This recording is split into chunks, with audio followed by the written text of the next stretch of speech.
o quanto que o mercado, né, até pegando o que foram os 2 últimos Copons, né, a gente teve aquele 5-4, que gerou muita discordância, né, o que era para ser causar um efeito no mercado, causou outro. E a gente teve esse último Copom, uma manutenção dos juros, os 9 membros votantes votaram pela manutenção, né, quase com um time unido, né?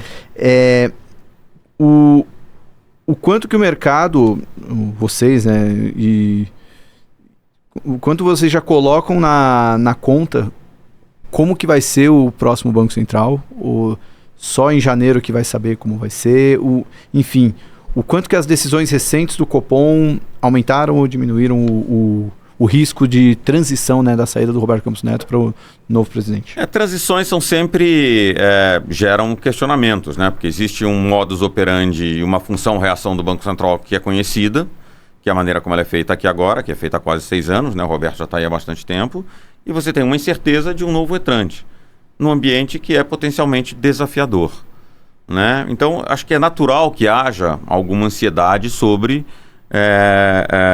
qual será a função. No fundo, a pergunta é: qual será a função-reação do novo Banco Central? Né? Ela vai continuar igual ou ela vai mudar? O que é função-reação? Função-reação é quando você olha os parâmetros, né, você decide a taxa de juros olhando para, né, qual o objetivo de inflação você tem, você leva em consideração outros fatores e quão comprometido com você trazer uma inflação para a meta, no regime de metas de inflação, o Banco Central de fato está, e de trazer rápido, né? Então, hoje em dia você sabe como o Banco Central reage, né? Tô mostrando aí, o Roberto está aí já há bastante tempo. O novo Banco Central, quem quer que seja, é possível, a gente vai aprender ao longo do tempo de como ele funciona. Então, acho que existe uma ansiedade natural associada a você, uma incerteza adicional associada a você mapear o que vai ser a função-reação do Banco Central. Esse processo está sendo agravado pelo fato de que a economia brasileira está com muito ruído demais em torno desse tema, né? Na hora que entra várias forças políticas atacando o Banco Central e o trabalho que vem sendo feito e dizendo, não, na hora que o Roberto sair vai mudar tudo, é natural que as pessoas pensem que a função-reação vai ser diferente.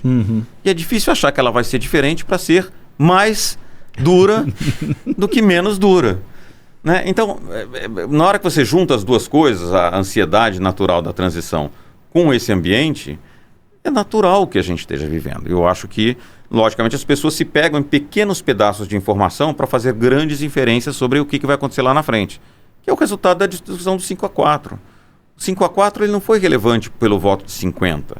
Foi relevante muito mais pela composição do voto e pela inferência que os analistas fizeram sobre o que isso implica para lá para frente. Né? Então, mas isso aqui, por mais que todo mundo agora vá juntinho, né, daqui até o final do ano e junta, esse jogo vai ser jogado de 25 para frente. Então, é lá que você vai saber qual é a composição completa da diretoria, quem é o presidente, quem são os outros membros, e como é que essa nova diretoria vai se relacionar com o governo, né? O quanto a autonomia de fato vai ser funcional. E você tem um problema adicional, que é o seguinte: você já teve uma experiência, que foi o período todo Dilma, onde a função da ação do Banco Central era muito mais leniente com a inflação.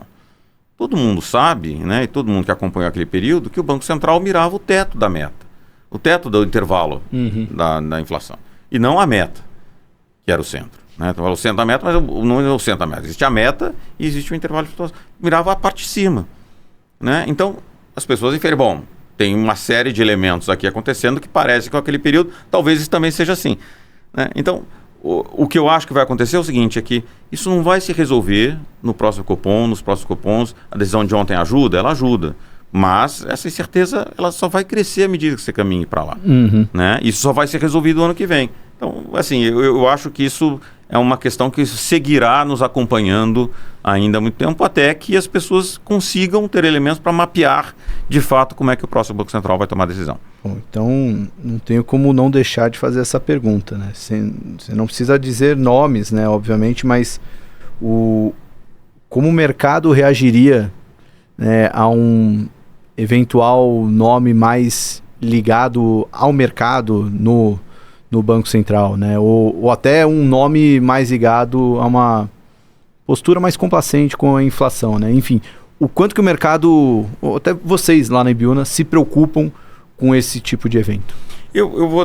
A resposta para isso é o seguinte, né? Como é que as expectativas de inflação funcionam?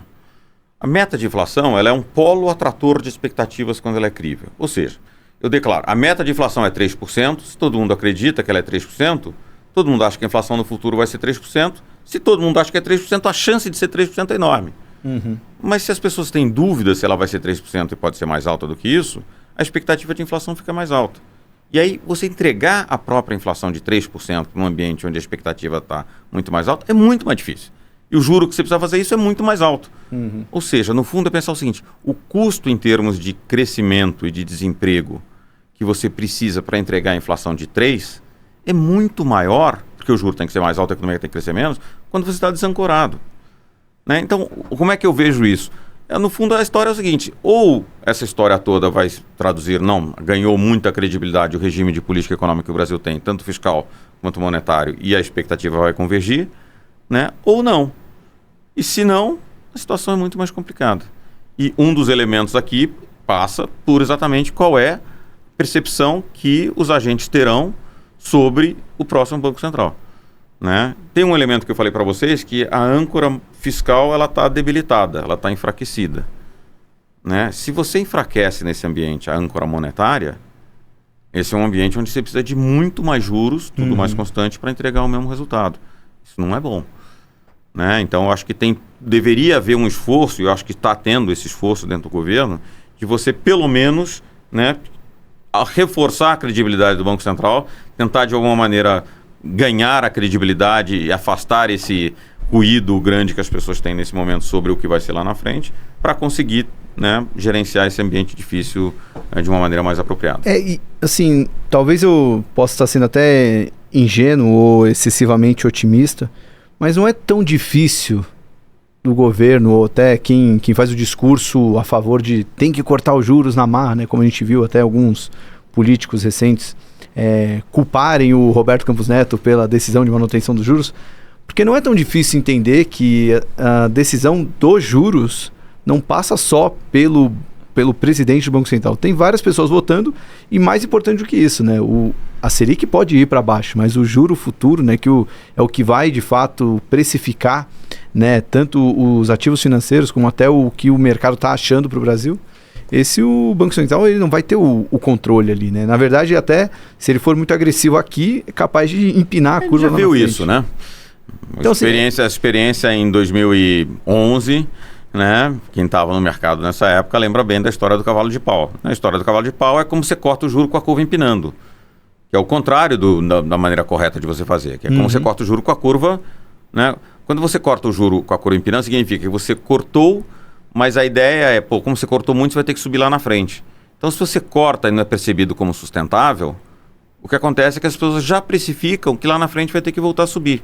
Então, você corta e o juro sobe em vez de cortar. Que é o contrário do que aconteceu em vários outros períodos. Acho que no período recente que a gente vivenciou o corte todo que foi feito pelo Ilan, por exemplo, foi um corte onde você cortava com a curva invertida. Ou seja, as pessoas diziam, não só ele está cortando apropriadamente, como lá de uma série de críticas que está cortando muito devagar. Como está cortando muito devagar, a ponta longa apostava que o juro lá na frente ia ser muito mais baixo. Né, o que acontecia é que, como o crédito, os investimentos, né, a parte imobiliária, toda reage ao juro longo, no fundo a economia crescia muito mais, tinha um impulso à economia por o juro longo estar caindo do que o contrário. Né? Então, assim, é exatamente essa questão, né, de o corte de juros ele é crível ou ele não é crível? Porque ele tem um impacto no que acontece no juro longo.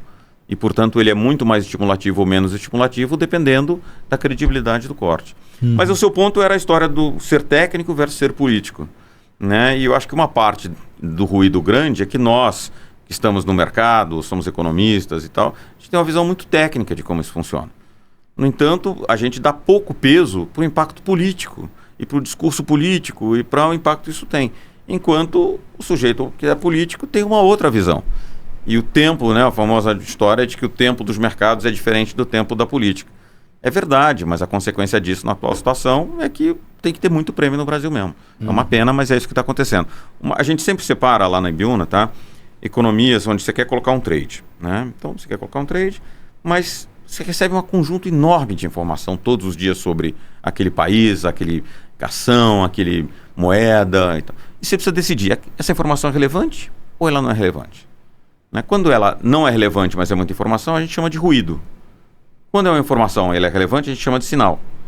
Né? Então, o linguajar técnico, a ideia é o seguinte, tem que separar o que é ruído do que não é irrelevante, o que é sinal, o que é relevante.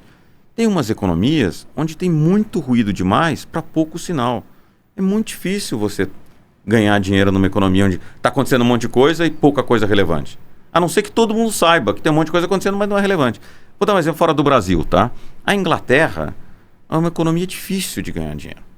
Apesar de ela ter uma economia, né, G10, mais arrumada, né, do que um monte de país emergente, um monte de gente dizendo que a Inglaterra está virando emergente, mas a história tem tanta informação lá, e o Banco da Inglaterra ele é mais suscetível, ele balança mais do ponto de opiniões e tal. É uma economia difícil de ganhar dinheiro, porque a relação entre ruído, tem muito ruído para pouco sinal. Né? O que está acontecendo no Brasil é exatamente isso, onde você cria tanto ruído político que você não sabe quanto daquele ruído político de fato vai ser relevante ou não. Vou dar um exemplo para você, o ano passado. O ano passado, né, se criou toda uma celeuma, discurso, né, o começo do governo teve muito ruído, né, e no final da história, os ativos no Brasil performaram muito bem.